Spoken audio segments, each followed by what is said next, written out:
Well, hello, audience. This is the Midnight Skeptic coming at you again. Okay, here's the playing music. Hang on to something.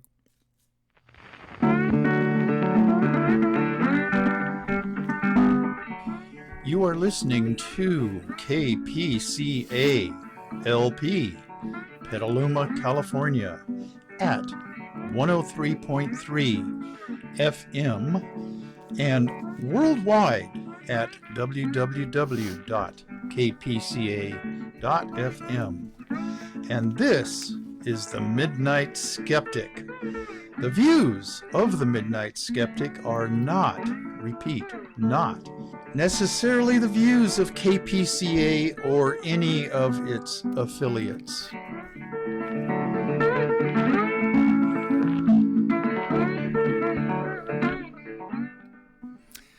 Okay, a little addendum here. The views of the Midnight Skeptic should be the views of KPCA 103.3 FM and all of its affiliates. Although I have to say that they are not, they don't necessarily hold the same views as I do. I am, I guess, the only talk show guy on this show that, on this station, I mean, that blathers on about politics, the paranormal, just tosses my opinions out there. This is show number 26, and it will be broadcast on KPCA LP 103.3 FM to most of the area right around Petaluma on this coming Sunday. Let's see. It's the 27th, Sunday the 27th, at my usual time, 9 p.m. in the evening. Okay. Shout outs. I don't have my notes right in front of me, but I'm going to try to do this off the top of my head. Okay. I'm going up to Sonora this weekend. Actually, I'm leaving Friday morning, and I'm going to drop by some friend's house, and we're all going to go out to dinner. Robert and Colleen Finnegan is who I'm going to be visiting first. For some unknown reason, they don't listen to the Midnight Skeptic. I don't know. Well, not that many people do listen to the Midnight Skeptic, so I can deal with it. Okay, the Sonora crowd, Bob and Sandy Fisher, Brad and Martha. And Martha, take care of yourself. I'm glad to hear that you're back working just an 8-hour shift rather than all these doubles that you've been having to work. Martha, the nurse, and I'm glad to hear that things are opening up in Tuolumne County after all this COVID madness. Okay, and I guess Kathy Wiley Francis listens into this madness every now and then because she posted something on my timeline when I announced this upcoming Midnight Skeptic. Dara Larson, Judy May, Leonidas Maciel, and Rosie Lopez Negrete down in Mexico City. And then Tim Conrad, who was living in Sonora, is now down in Petaluma here. Okay, local people.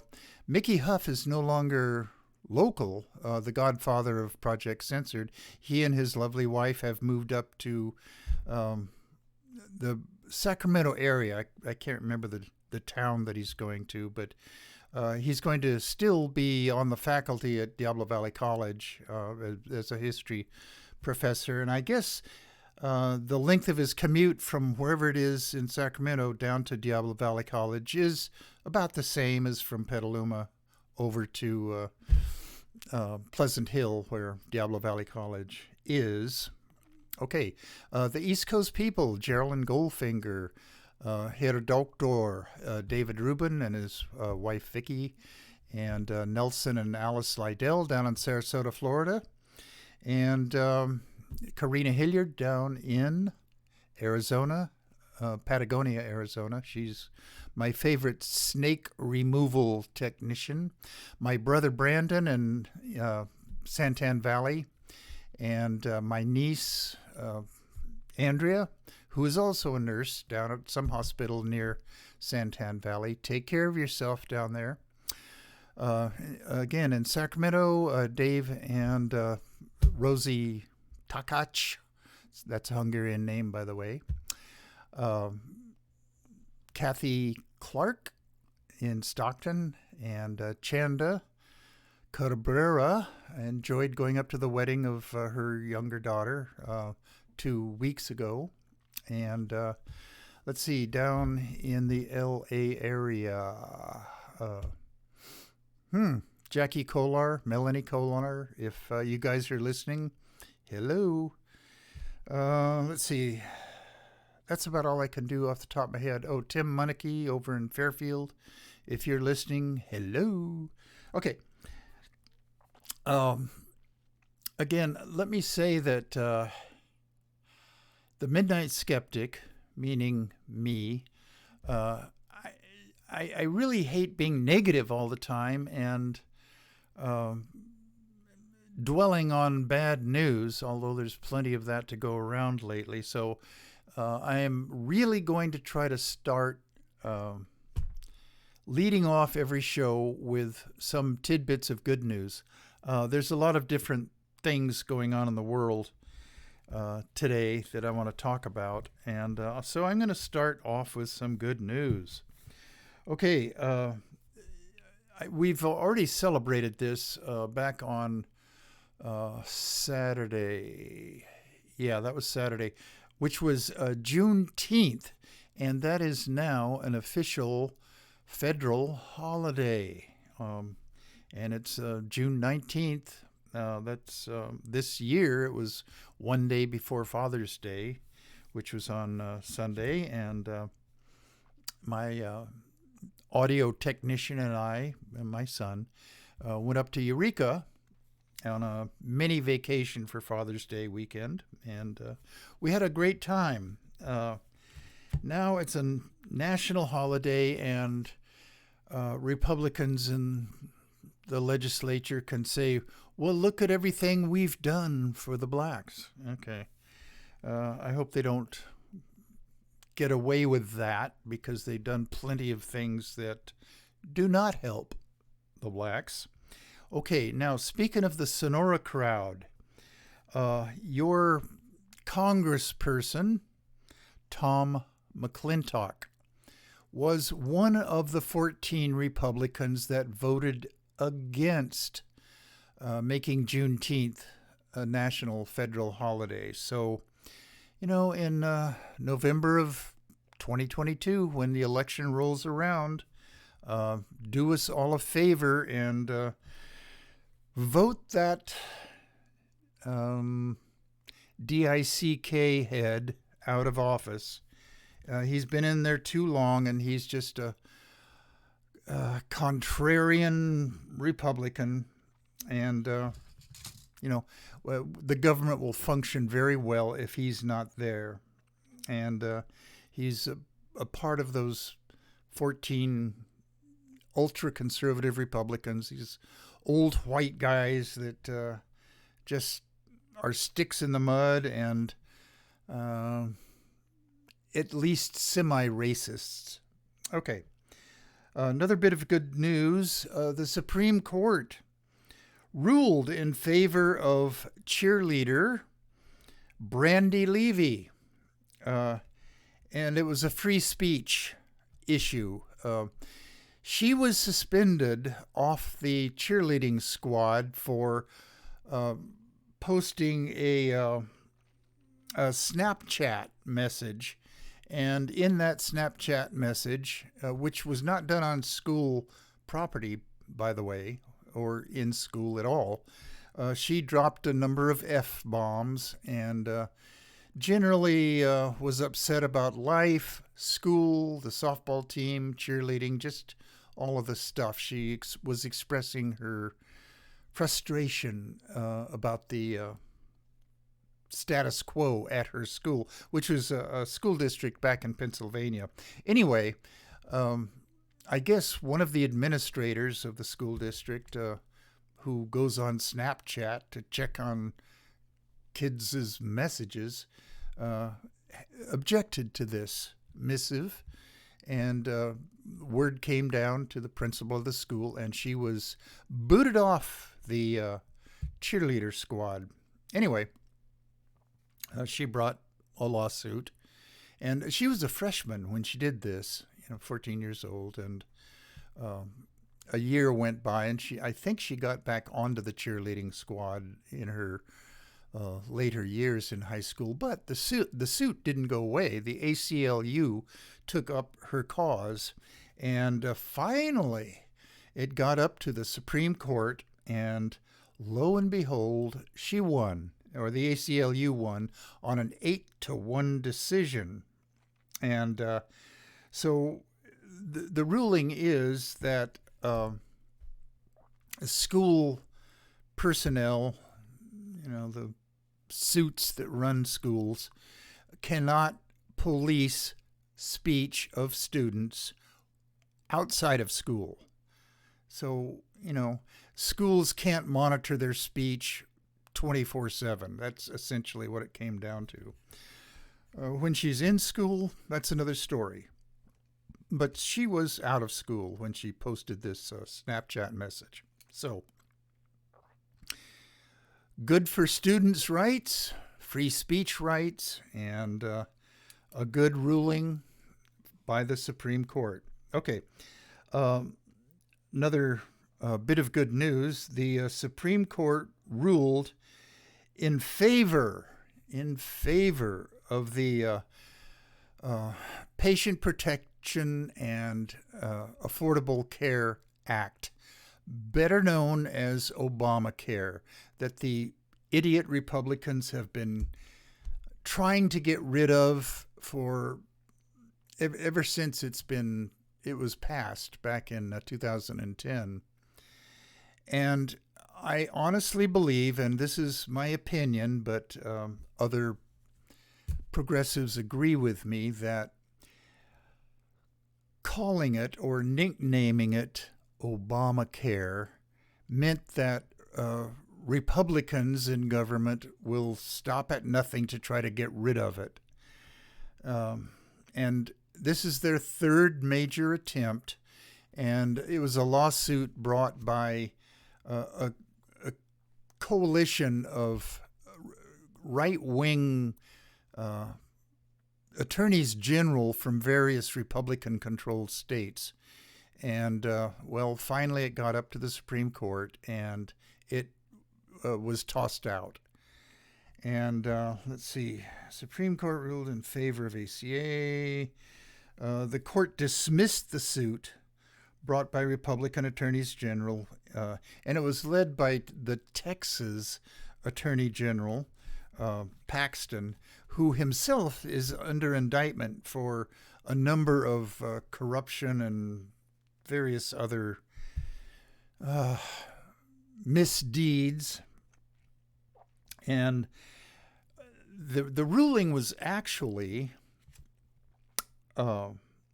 that these attorneys general had no standing to bring this lawsuit because, they weren't harmed by the ACA. Okay, 31 million Americans have health coverage due to the ACA. And, like I say, it was one of the signature achievements of the Obama administration.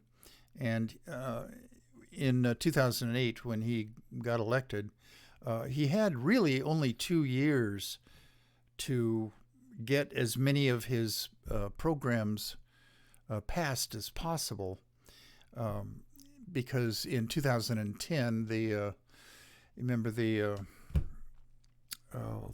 anti-tax group, the Tea Partiers, brought out all of their Republican voters, and the Democrats lost the control of the Senate and the House of Representatives. And so Mitch McConnell said, well, excuse me, I should have a mute button somewhere around here. I probably do, but I just don't know where it is. I'm not that technologically with it.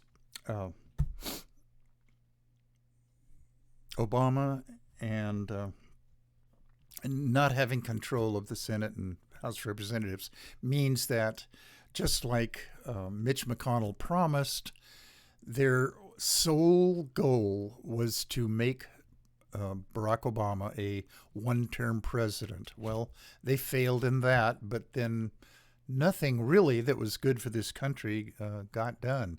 And we're running into the same problem today with the recalcitrant, reactionary, do nothing for the country Republicans. And they aren't even in control of anything in the legislative branch of the government.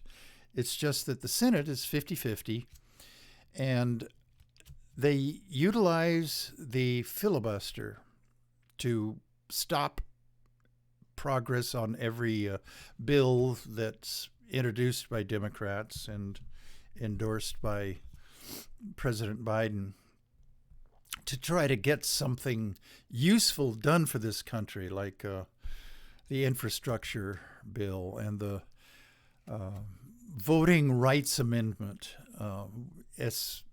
Senate Bill number 1.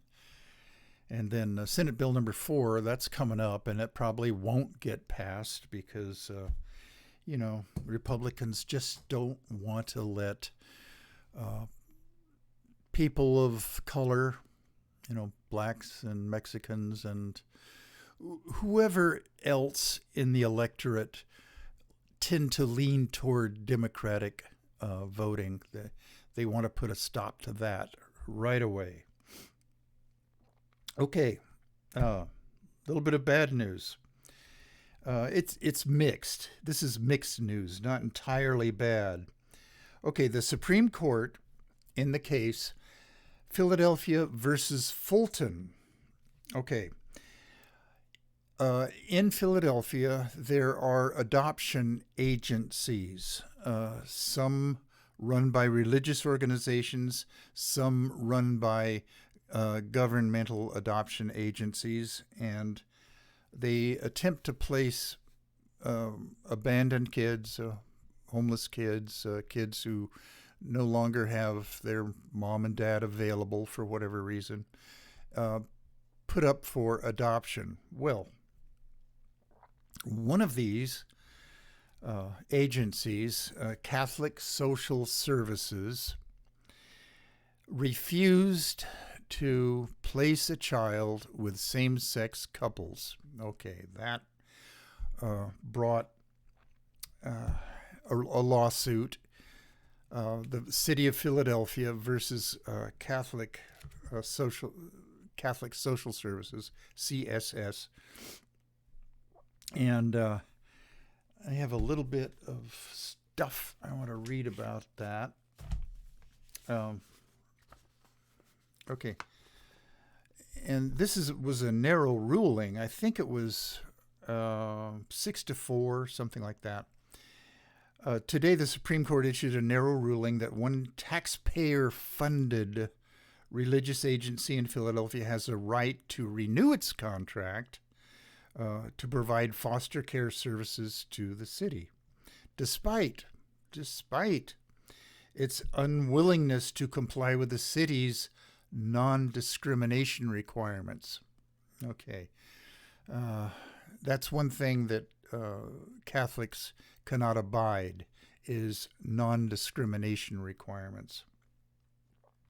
The ruling comes in Fulton versus Philadelphia, in which the City of Philadelphia refused to renew the contract with Catholic Social Services, an agency that the city had hired to evaluate prospective foster parents. Excuse me.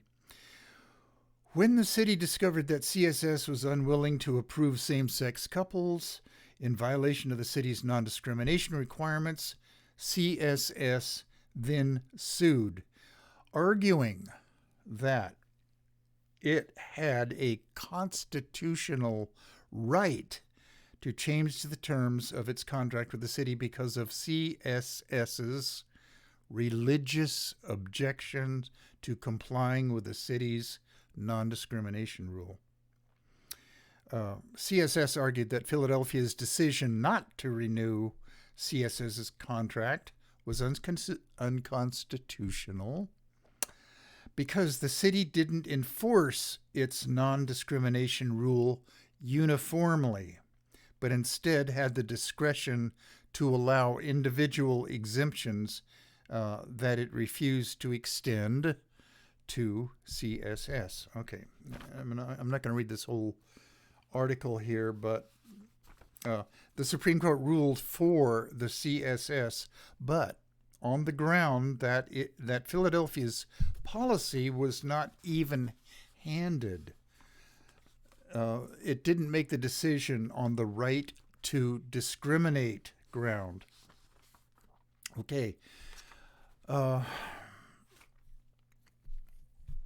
Freedom of religion, religious freedom, that's a term that gets bandied about by religious jerks all the time to justify their dislike. I almost use the word hatred of, but religious people will say, by definition, Christians are incapable of hatred. Well, of course, that's BS. But I'll just say Catholics and many of the Protestant denominations thoroughly dislike same-sex couples, including transgenders and intersex and all of the other people that fall under the rubric of LGBTQIA+. To them, religious freedom is the right to express their dislike or opprobrium or, what's another word?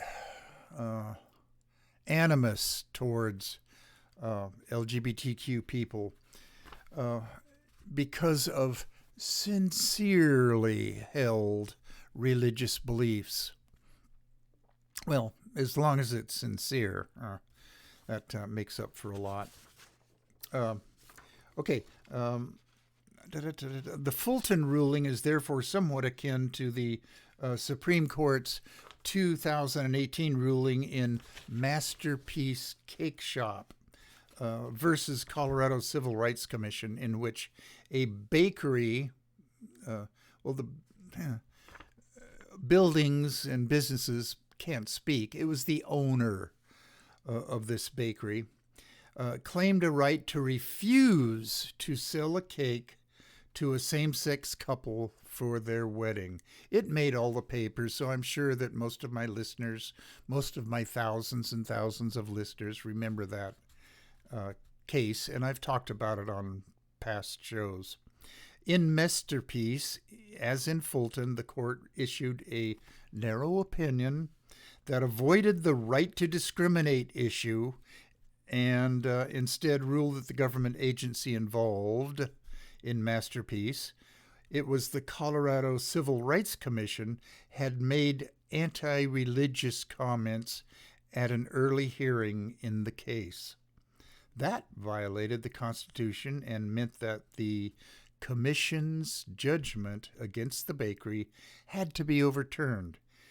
In Fulton, the court once more ruled for the religious plaintiff on narrow grounds and refused to create a constitutional right to discriminate. I'm quite sure that religious leaders and proponents of religion would love to have the constitutional right to discriminate. That's what religion's all about. It's not doing good in this world. It's not about saving souls, if there is such a thing, which I happen not to believe that there is. It's the right to be self-righteous and to show other people how much you dislike their lifestyle. Okay. So that's Fulton versus Philadelphia. Okay. Good news, another bit of good news. Um, Dogs definitely can be trained to sniff out COVID, uh, the COVID viruses. Okay, COVID-19, that's the number I'm looking for. Okay,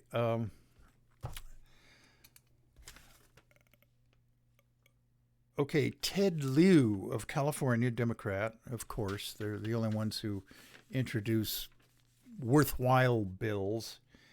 It's remarkable, said Representative Ted Lieu, a Democrat of Torrance, who introduced a bill in the House of Representatives this month to create a pilot program at the Defense Department to see if using dogs to sniff out COVID can slow the spread of the disease.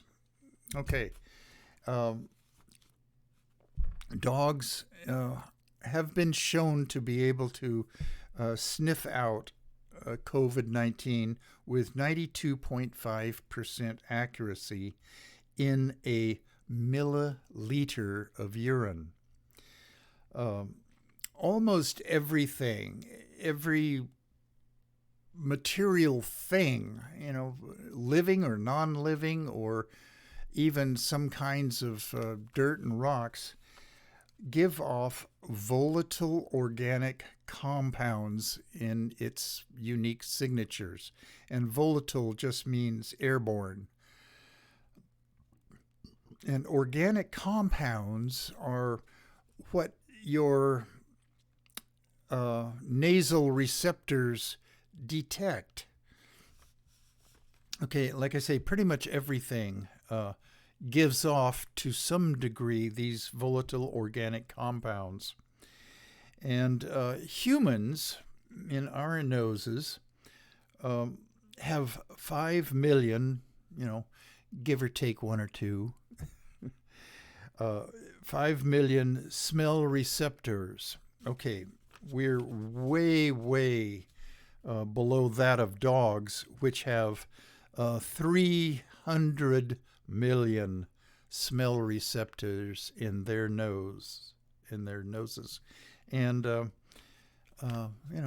they're quite good at sniffing and detecting these things. So the proposal is that dogs be used for like sniffing luggage at airports or potential patients when they're admitted to hospitals, things like that.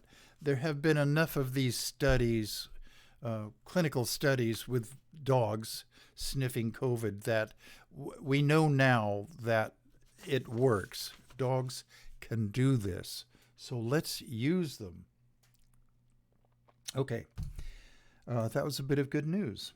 Yay, dogs. I am personally a cat person. I always say, think logically, think rationally, think scientifically, and pet your cats. Well, I do that. I like dogs. I just don't particularly want to own one. They require way more attention than a cat needs.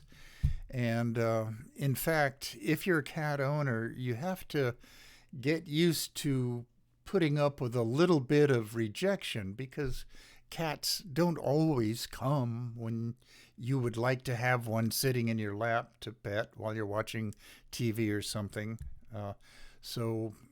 Okay, well, that's life. You aren't always accepted warmly by life or other people or girls or whoever. Okay, enough of that. Okay, I was 2 or 3 shows ago, I introduced a new segment called ICU Update. And what does ICU stand for?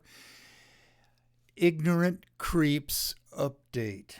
And I was going to really concentrate on Tucker Carlson, the Fox News germ that has a primetime show, and definitely he's an ignorant creep. He has a very high ratings for his time slot in his show. I'm not clear on whether his ratings top Rachel Maddow's now or not. I have heard, and this is about 7 or 8 months ago, that Rachel Maddow's show had the highest ratings on cable news's in prime time. So now I don't know whether that's true or not. He may have the highest. I don't really know, so I'm not going to say something that I don't know the facts about, although that's never stopped me before. Okay. Now, on his June 16th show, just to drive home what a creep he is, his guest was Charles Murray. Now, that may not mean a lot to people out there, but he is the co-author of the book The Bell Curve, which argues that in general, black IQ is lower than that of white IQs. And he went on and on with this guy, and unfortunately, this Charles Murray has been given a platform, and it was Tucker Carlson that gave it to him, to spew out these widely debunked theories about this. And I think most of my listeners are, if they're not familiar with the book itself, know what a bell curve is. It's a standard distribution that, looks like a bell. And if there is, excuse me, if there is a difference, and if it can be measured accurately, if there is a 1 or 2 or 3 point difference in this standard distribution, there's all sorts of questions that invalidate this thesis that these differences in the bell curves between the two races should be used to have any government policies associated with it.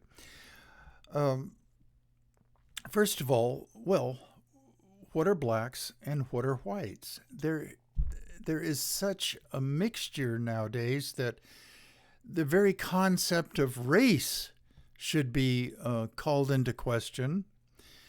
And the IQ, the Stanford-Binet, is one of the tests where you can determine an IQ. Even that test has been called into high question by psychologists whose specialty is the measurement of intelligence. So just those two things alone should invalidate this creep's thesis. And but here we go. Tucker Carlson had him on there, and I was going to go into the life of Tucker Carlson and where he went to college and everything. And I did run across where he went to college. I think it was Middlebury. This is back east somewhere. But wherever it is that he went, and I think it was Middlebury, he was part of an organization, the Harvey Milk Society. And I don't know whether he just made this up or whether it was a real thing. But Harvey Milk, as most of my readers and listeners and watchers, the YouTube people, know, Harvey Milk was the first openly gay elected politician in California, if not the nation. And he was assassinated by Dan White, along with the mayor of San Francisco at that time, George Moscone. He killed them both on the same day, which elevated Dianne Feinstein to the mayoralty of San Francisco. She was on the Board of Supervisors of San Francisco, and she was had the highest tenure on the Board of Supervisors. And so when George Moscone was assassinated, along with Harvey Milk, she was elevated to become the mayor of San Francisco, and the rest, as they say, is history. I've always thought that Dianne Feinstein was really a closet Republican, and she, unfortunately, is something like Kyrsten Sinema of Arizona, in that they are reluctant to get rid of the filibuster, which is the Republicans' favorite tool for screwing our country. Okay, enough of that. But anyway, Tucker Carlson in his college years either started or joined the Harvey Milk Society, which they were chuckling about the assassination of Harvey Milk. Okay. Let's see, did I list this under good news or bad news? Okay, kind of good news, except good news about a bad topic. Okay, our Secretary of the Interior now is Deb Haaland, Haaland. She's the first Native American to hold a cabinet position. And what she wants to do is she wants to investigate or have a commission to investigate the treatment of Native Americans. Excuse me, time check here. Okay, plenty of time. We have become a bit more enlightened in this country and in Canada, and hopefully Mexico will follow suit. But very recently, there was a discovery, a very gruesome discovery, up in Kamloops, Canada, which is in British Columbia. It's north of the border by 60 or 70 miles, on the Kamloops Indian Reservation, or First Peoples designated area. I'm not sure what the politically correct way of designating a reservation is, and I'm not sure they ever call them that in Canada. But anyway, they had these residential schools all over Canada in which children of First Peoples were removed from their families and sent to these schools, most of which were run by religious organizations, and most of those were run by Catholics. Okay. Outside of the Kamloops residential school, they uncovered a mass burial pit where 217 bodies were discovered of children. They didn't specify what ages, but they just used the word children, which is bad enough. And that particular school was run by the Catholic Church. Justin Trudeau, the Premier of Canada, on a 2018 trip to the Vatican to visit with the Pope, and he brought this up and asked for the Pope's apology for what the Catholic Church had done in their, not just that school, which was bad enough, but to other Catholic-run residential schools in Canada. And the Pope was saddened, but no apology was forthcoming. Well, okay, so that's Canada. We certainly did not treat our First Peoples, Native Americans, any better. Okay, here comes Deb Haaland now. Okay, starting with the Indian Civilization Act of 1819, the U.S. enacted laws and policies to establish and support Indian boarding schools across the nation for over 150 years.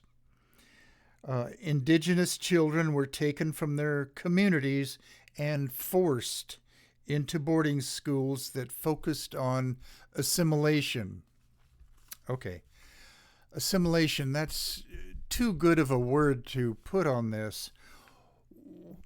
Maybe there are some indigenous peoples, all across the world, who don't want to be assimilated into quote unquote civilization. Their rights should be respected. Brazil is a horrible example of when a group of native Brazilians, First Peoples in Brazil, are discovered, and there are some tribes that are out there that have yet to be contacted by quote-unquote civilization. They are more or less forced against their will to accept jobs in the forestry or mining or oil industry, to not with the stated purpose of being civilized, but just exploited. Okay, enough of Brazil. Jair Bolsonaro is every bit as bad as a creep as Trump was for us. Okay, onward. Hallen talked about the federal government's attempt to wipe out tribal identity, language, and culture, and how that past has continued to manifest itself through long-standing trauma, cycles of violence and abuse, premature deaths, mental disorders, and substance abuse. Alcoholism is a big, big problem in Native American circles. Domestic violence. There's a rash of female Native Americans disappearing or murdered or what have you, and very, very few of them are solved, whether by state investigators or their own tribal investigators. It's just it's a crime, literally and figuratively, that these Native American women's disappearances and murders are not more well solved. Okay, back to Canada for a moment.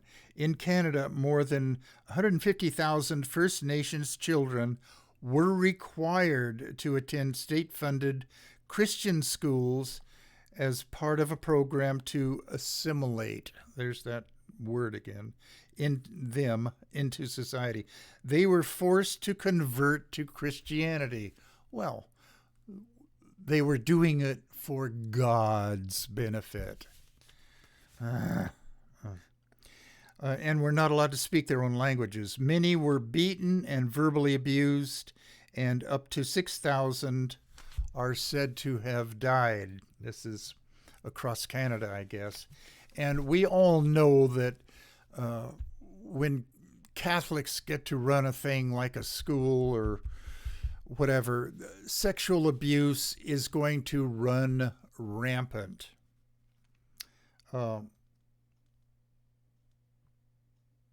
Okay, Halland cited statistics from the National Native American Boarding School Healing Coalition, NNABSHC. That acronym doesn't spell anything pronounceable, but anyway, I was unaware that there was even such a thing, but there is.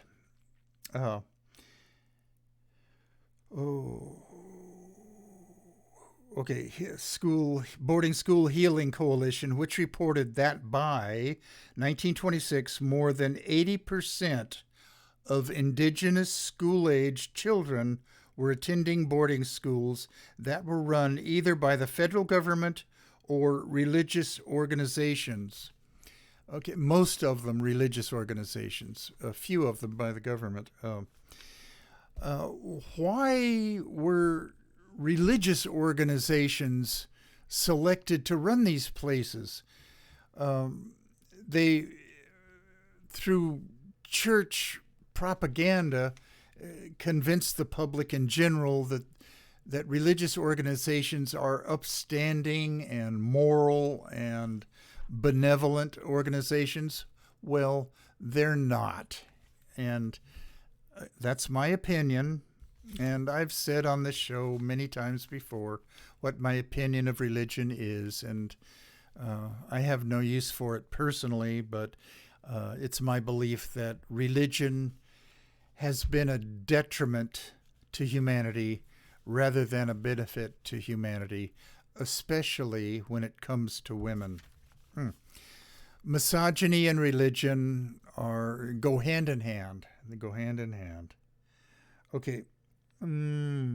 Besides providing resources and raising awareness, the coalition, and again, Deb Haaland is saying this coalition that's National Native American Boarding School Healing Coalition, that's what she's referring to here, has been working to compile additional research on U.S. boarding schools and deaths that many say is sorely lacking. And here, on that topic, okay, let me reshuffle around my notes a little bit. Okay. Time check. Okay. In the latest issue of Smithsonian Magazine, there is an article, a couple of pages long. It's called The Sacred Runner. And this guy's name was, let me see if I can pronounce it, Tsokahovi Tiwanima. Okay, he was taken from his parents from his tribal area and put into one of these schools, the Carlisle School, which was founded, incidentally, by the Union Army veteran Colonel Richard H. Pratt, which aimed to civilize Native youth by teaching them Christianity. Oh, thank God. They can't have their own native religion. And ways of Western society. And this is a quote from him: "Kill the Indian and save the man," was Pratt's motto. And in fact, many children did die at Carlisle because of disease, starvation, and physical abuse. Tiwanima coped with such cultural eradication by tapping into an ancient Hopi tradition, running. Okay, now everybody, or most people, know about the Indian athlete Jim Thorpe. You know, he's a gold medalist at the Olympics in when did he do it? 1912. And he played professional football and professional baseball. Okay. There's a little sidebar about Native American athletes, including Jim Thorpe and Duke Kahanamoku, who was a gold medalist in swimming events in 1912 Olympics. Oh,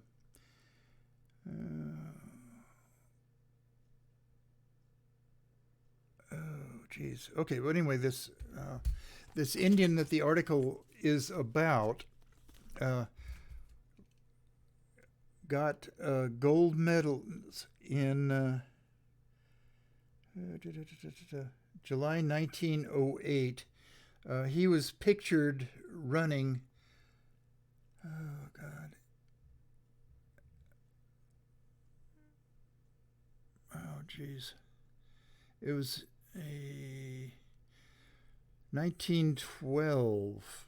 Okay. In 1912, Tiwanima and another Carlisle student, this was Jim Thorpe, won a 20-mile race in New Orleans. In May 1911, Tiwanima won New York City's 12-mile modified marathon. Fans called him the Speedy Red Man. In 1912, Tiwanima and another Carlisle student, Jim Thorpe, competed in the Summer Olympics in Stockholm. Thorpe, a member of the Sauk and Fox Nation, won gold medals in the pentathlon and decathlon events. Still seasick from the transatlantic trip, Tiwanima ran the 10,000-meter event in a blazing time of 32 minutes, 6.6 seconds, though he lost to Hannes Kolemainen of Finland. He collected the silver medal in that event. Okay, it's just a Native American that nobody has heard of. I didn't hear about him until I read this article in Smithsonian, and it's the June issue of Smithsonian. Anyway, but he was one of them that was stripped away from his tribe and his family and sent to the Carlisle school, and for his own good, our country said. Okay. Okay. Speaking of Catholics, the Bishops' Conference here in this country is deciding on whether to deny President Biden's the sacraments because, well, in his opinion, women should have control over their own bodies when it comes to reproductive health. And he's a Democrat, so Democrats are evil, according to the Catholic Church, and he is pro-choice. Okay, here's something that I would like to hear Democrats say from now on. Okay, instead of calling it abortion rights, which is usually what I hear on news shows and things, call it what it is: pro-women's reproductive rights. The people, the jerks that are pro-life, they're not pro-life. They're pro not giving women the right to make their own choices.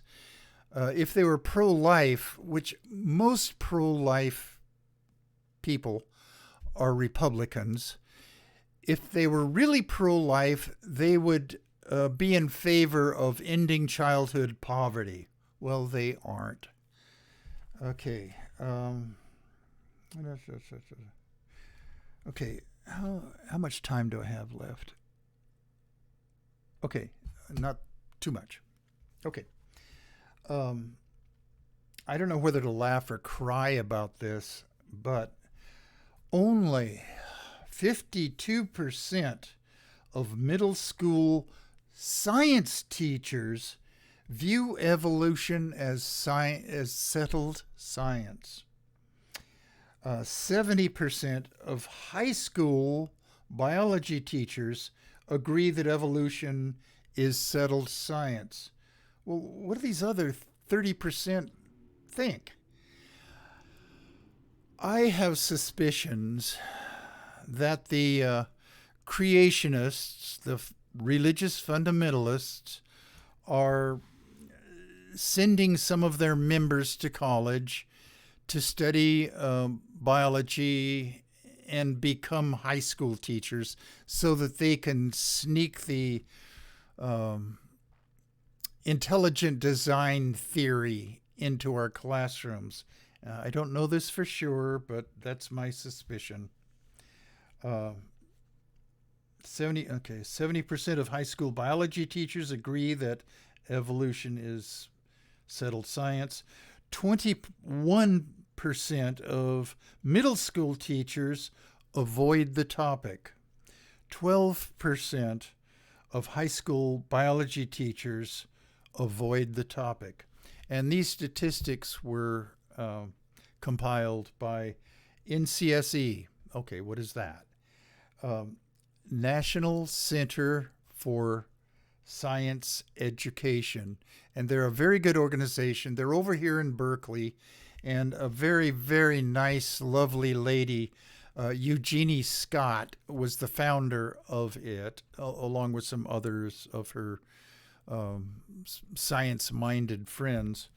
And what they do is they compile teaching modules that help train biology teachers and other science teachers to deal with the religious creeps that crop up and deny that evolution is a thing and are anti-Darwin and just anti-evidence. And generally they are Christian fundamentalists. Okay.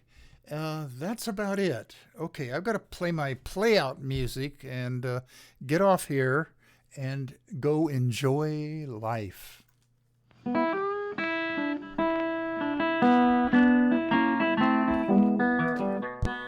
You have been listening to The Midnight Skeptic on KPCA LP, Petaluma, California.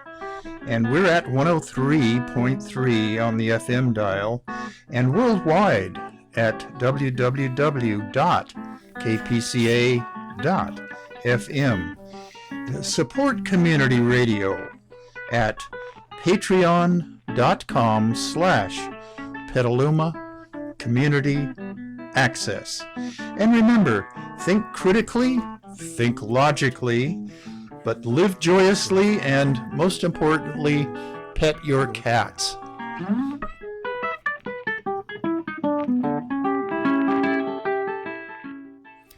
Okay, that about does it for me. KPCA cuts me off right at 58 minutes for the radio portion.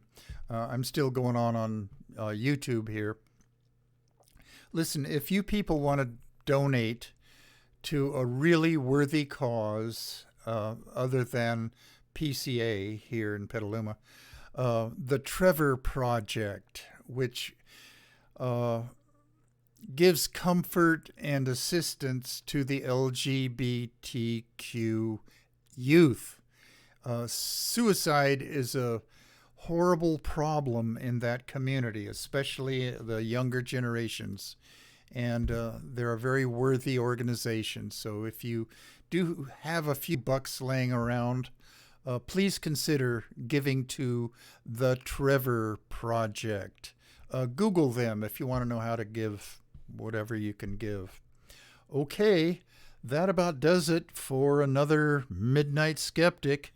You have been warned.